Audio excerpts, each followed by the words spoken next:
of Shivaji Group of Institution. Myself Arvi Verma.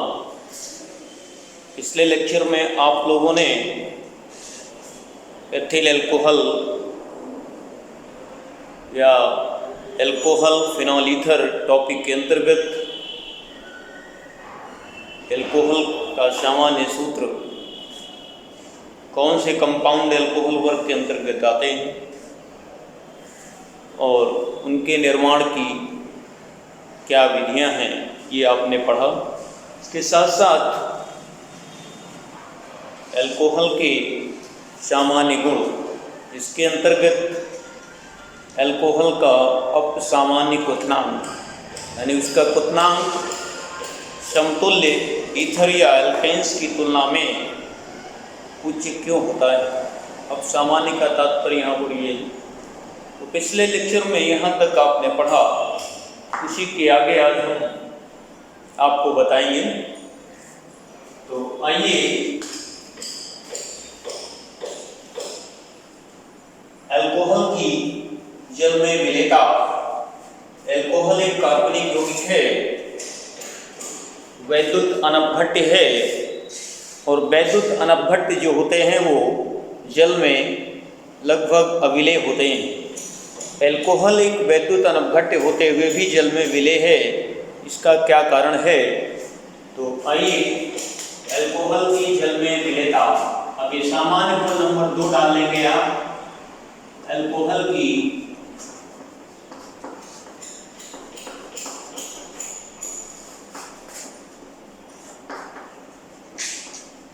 जल में विलेयता।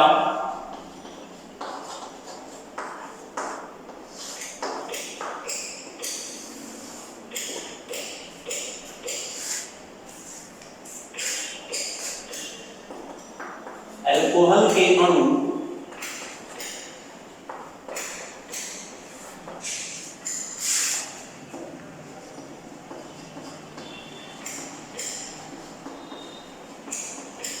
जल के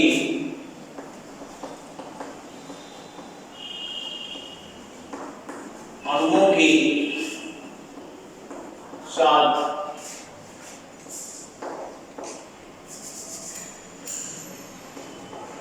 अंतराणुक हाइड्रोजन बंध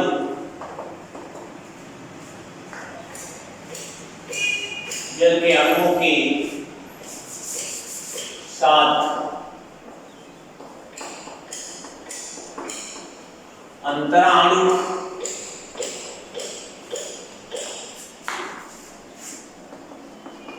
हाइड्रोजन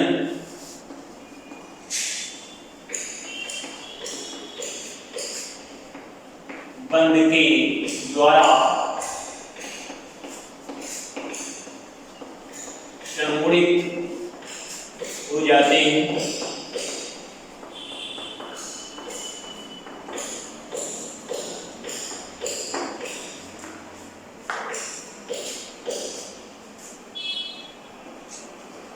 इस प्रकार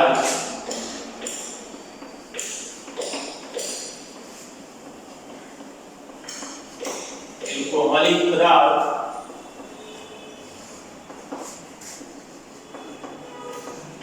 जल में विलेय होते हैं।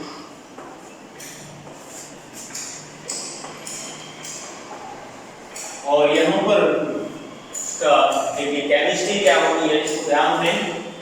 यहाँ आप दिखाएंगे ये एल्कोहल का अणु है ऑक्सीजन, और ये ध्रुवता है, ध्रुवीय होते हैं। ऑक्सीजन पे पार्शियल नेगेटिव आंशिक ऋण चार्ज और हाइड्रोजन पर आंशिक धनावेश। और इसके बाद ये वाटर मॉलिक्यूल हाइड्रोजन ऑक्सीजन, और ये इस तरह से इस पर नेगेटिव इस पर पॉजिटिव। ये H और O, जैसा कि पीछे आप पढ़ चुके हैं हाइड्रोजन बॉन्डिंग के बारे में।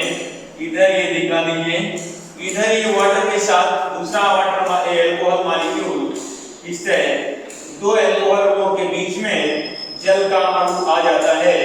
इस तरह से आप इसको दिखाएंगे। ये जो डॉट डॉट लाइन से प्रदर्शित किया गया है, ये हाइड्रोजन बंध को प्रदर्शित करता है।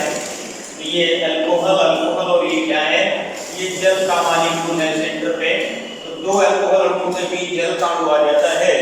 इस तरह से अल्कोहल अंतराणु हाइड्रोजन बंध पिघल जल में विलय हो जाते हैं। तो ये आपको दिखाना है, ये यहाँ पर अंतराणु हाइड्रोजन बंध, अंतराणु हाइड्रोजन बंध, ये था अल्कोहल की जल में विलेयता का क्या कारण है। अब आगे इसी क्रम में आपको पढ़ना है अल्कोहल की रासायनिक गुण क्या है। तो आगे आप लोग हेडिंग डालेंगे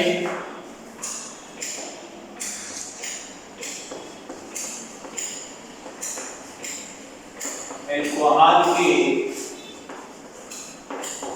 रासायनिक गुण, केमिकल प्रॉपर्टीज।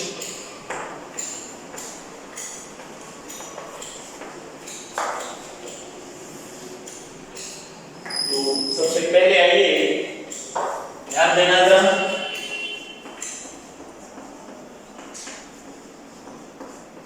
अल्कोहल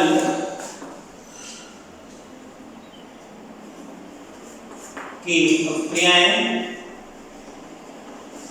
निम्नलिखित 3 प्रकार की हैं, 3 प्रकार की हैं। नंबर 1 आता है वे क्रियाएं जो OH बंध के हाइड्रोजन परमाणु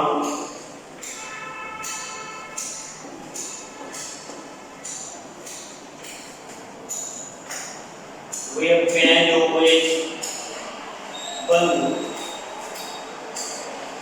से हाइड्रोजन परमाणु की विस्थापन के कारण होती है। दूसरी है COH बंध के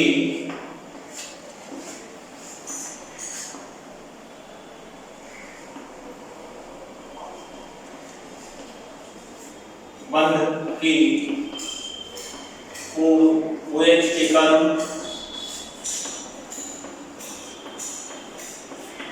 तीसरी है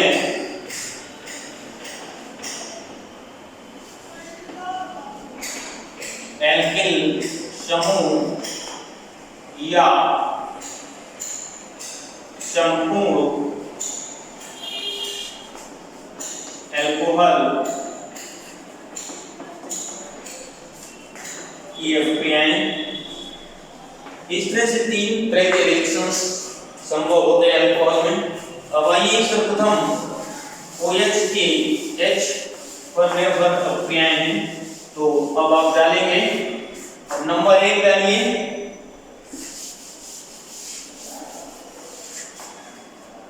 इसको A पार्ट करिए। OH समूह के हाइड्रोजन परमाणु का प्रतिस्थापन, हाइड्रोजन परमाणु का प्रतिस्थापन OH समूह में जो H रहता है बॉन्ड के साथ को हटता है, ये आयनीय हाइड्रोजन है।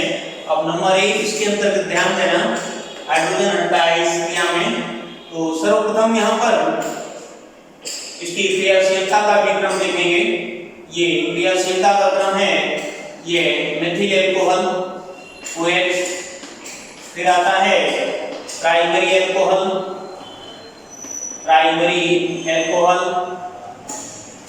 फिर सेकेंडरी अल्कोहल,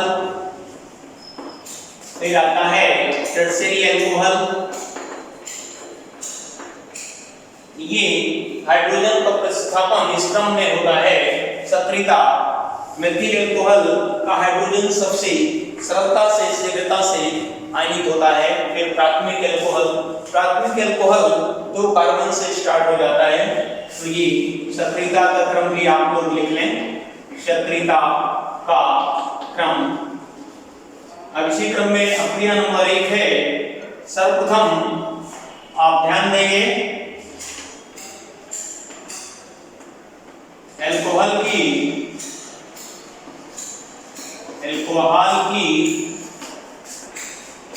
सोडियम धातु से क्रिया, सोडियम धातु से क्रिया।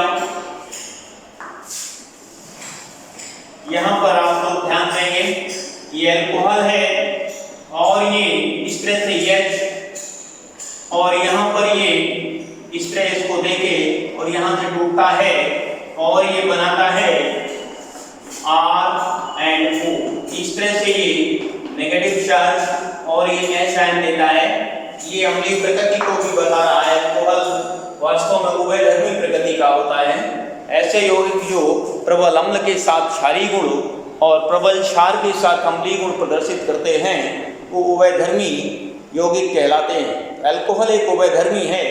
यहाँ पर ये चिन्ह बता रहा है ये यौगिक दुर्बल प्रकृति का है, अर्थात H आयन दे रहा है। इसका मतलब ये दुर्बल अम्ल की भांति व्यवहार कर रहा है। ये दुर्बल लुईस अम्ल होता है। ध्यान में लुईस अम्ल की भांति है।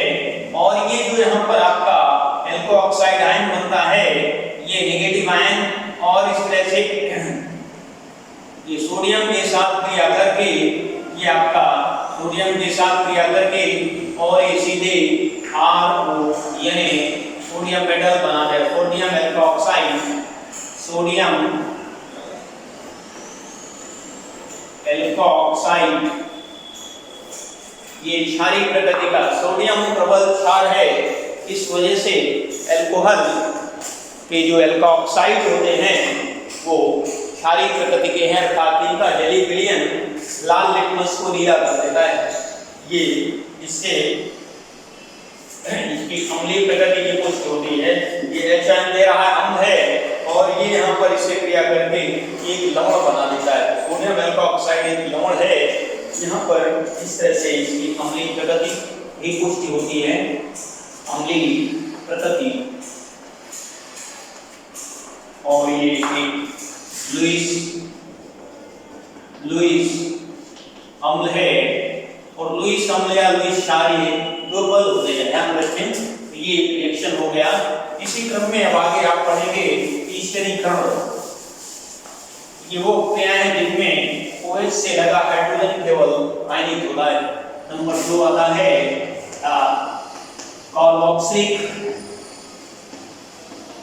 कार्बोक्सिलिक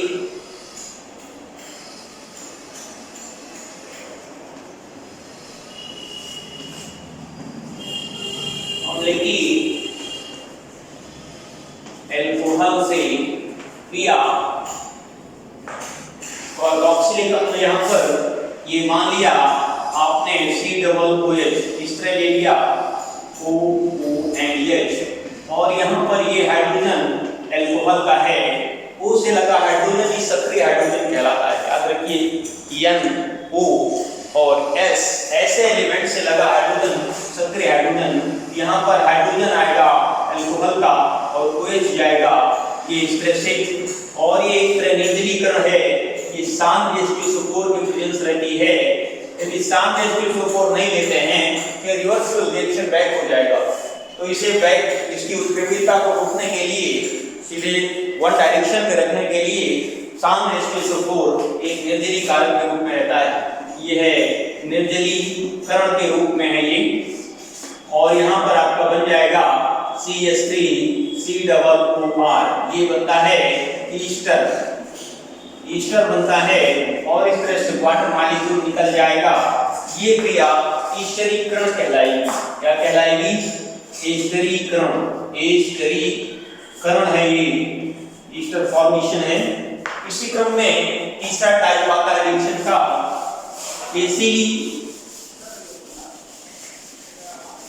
एसिडीकरण आता है। नंबर 3 डालेंगे आप लोग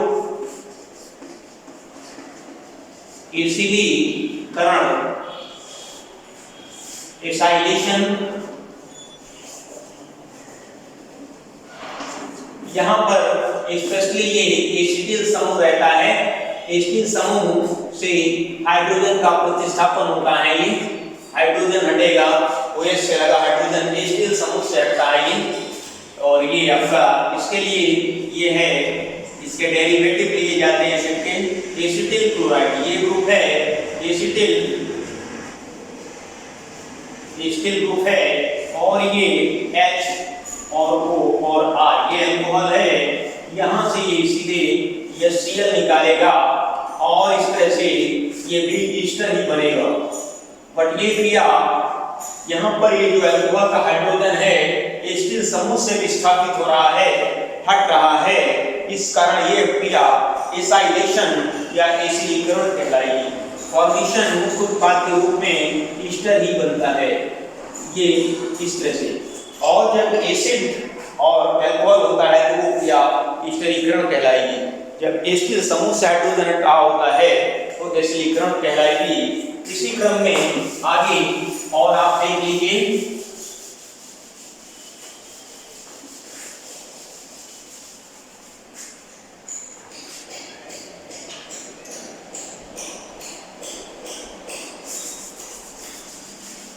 चौथा नंबर डालिए।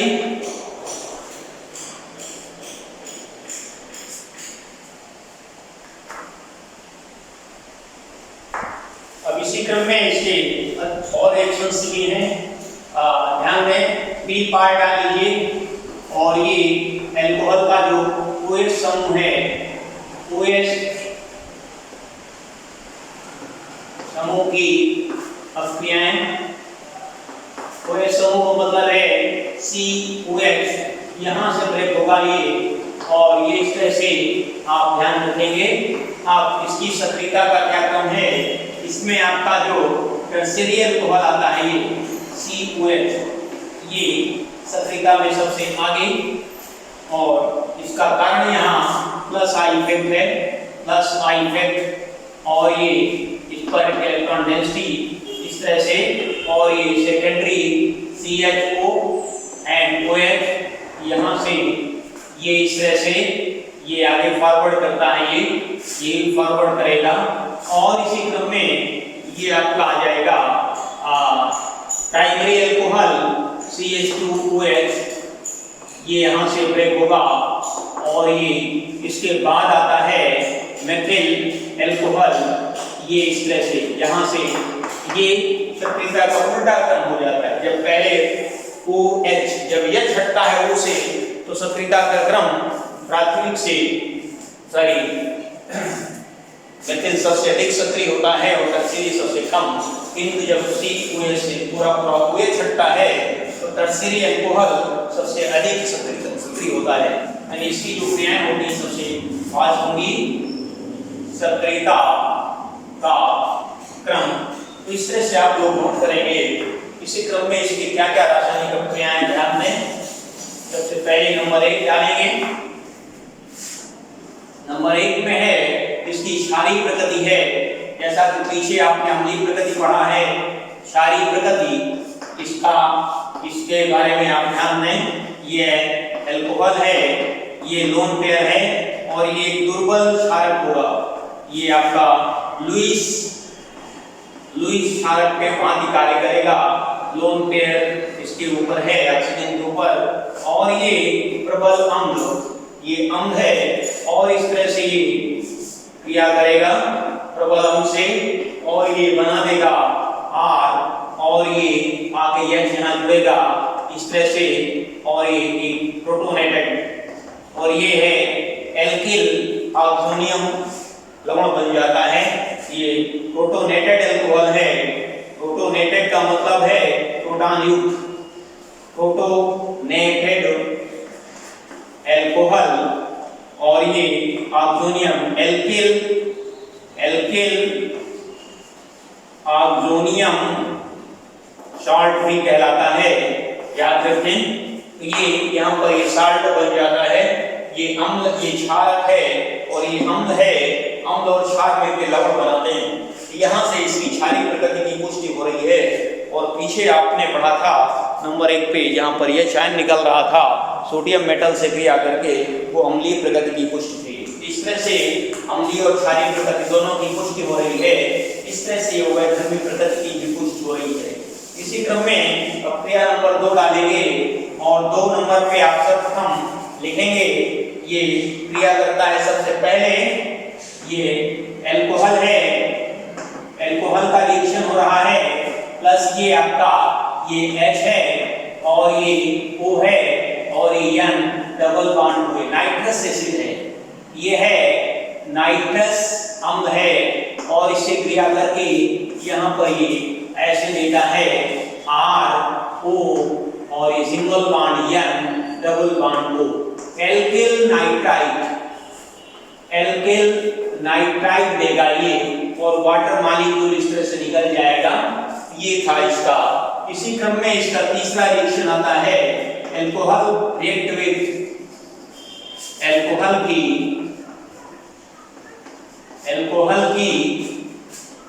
अमोनिया से क्रिया, एल्कोहल की अमोनिया से क्रिया है, ये वास्तव में अमोनीकरण भी कहलाएगा। ध्यान रखें, ये आपका एल्कोहल है और इस तरह से ये अमोनिया H और ये NH2 यहाँ से ये सीधे ऐसे निकलता है और ये उत्प्रेरक के रूप में Al2O3 और 350 डिग्री सेल्सियस टेम्परेचर पे रहता है। ये उत्प्रेरक के रूप में रहता है एल्यूमिना जो है, और ये बनाएगा प्राइमरी एमीन, ये प्राथमिक एमीन बनाता है, प्राथमिक एमीन है ये। इसी क्रम में ये आगे बढ़ेगा जब तक कि एमीन के हाइड्रोजन रहेंगे नाइट्रोजन के साथ, तब तक रिएक्शन चलता रहेगा। अब आगे इसी क्रम में आपका एल्कोहल का दूसरा मॉलिक्यूल लेते हैं H और यहाँ NH रह जाएगा R, फिर ये पानी निकलेगा। इस तरह से ये रिएक्शन आगे फॉरवर्ड होता रहेगा, प्रोसीड करता रहेगा R और ये इसमें ट्वाइस आ गया और ये NH बचा, ये आया सेकेंडरी एमीन। इस तरह से इसी क्रम में R फिर बढ़ेगा आगे रिएक्शन और ये H आया और ये N और ये R2, यहाँ से फिर पानी निकलेगा। इस तरह से फिर रिएक्शन आगे चलेगा, H2O एंड R का थ्राइस एंड N, ये लोन पेयर आया, ये टर्सरी एमीन बना। अब ये फर्दर आगे लोन पेयर है यानी बेस के रूप में है, ये आगे एल्कोहल से क्रिया करके क्वाटरनरी एमीन भी बना देता है। नोट करते चलें, 4 प्रकार के एमीन बना रहा है एल्कोहल अमोनिया के साथ में।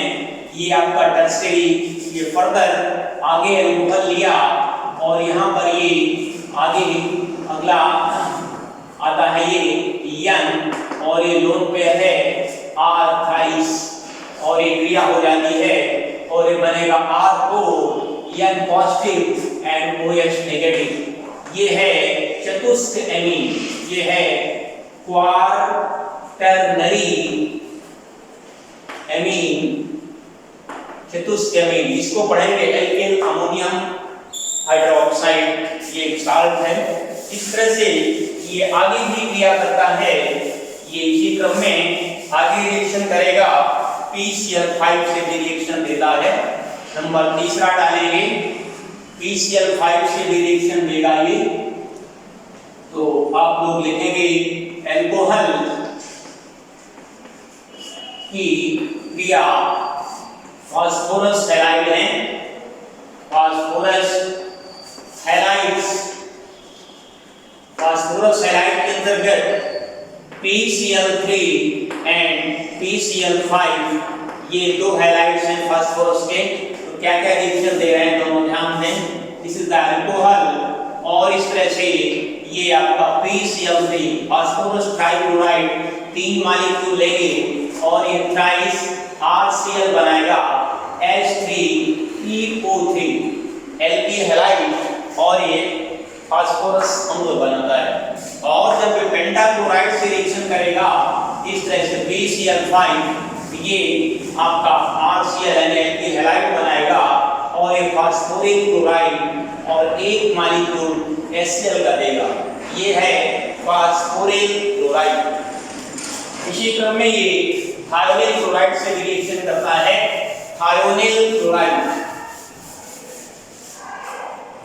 नंबर चौथा है थायोनिल अल्कोहल। अल्कोहल की क्रिया थायोनिल क्लोराइड,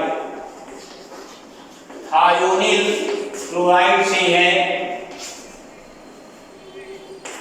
और ये फार्मूला है थायोनिल क्लोराइड का, इस तरह से आप लोग लिखेंगे। और इसी क्रम में अल्कोहल की क्रिया थायोनिल क्लोराइड से हो रही है, SOCl2 gives और ये RnCl, SO2 and HCl, ये है थायोनिल क्लोराइड। इसे डॉर्जन रिएक्शन के नाम से भी जाना जाता है। तो ये है वो अपक्रियाएं जिनमें अल्कोहल का संपूर्ण OH बाहर निकलता है। अब कुछ अपक्रियाएं हैं जो अल्कोहल में संपूर्ण अल्कोहल पर निर्भर करती हैं, एल्किल समूह कहिए या संपूर्ण अल्कोहल कहिए। ये अपक्रियाएं हम आपको अगले लेक्चर में बताएंगे। आज का लेक्चर यहीं से समाप्त होता है। Thank you.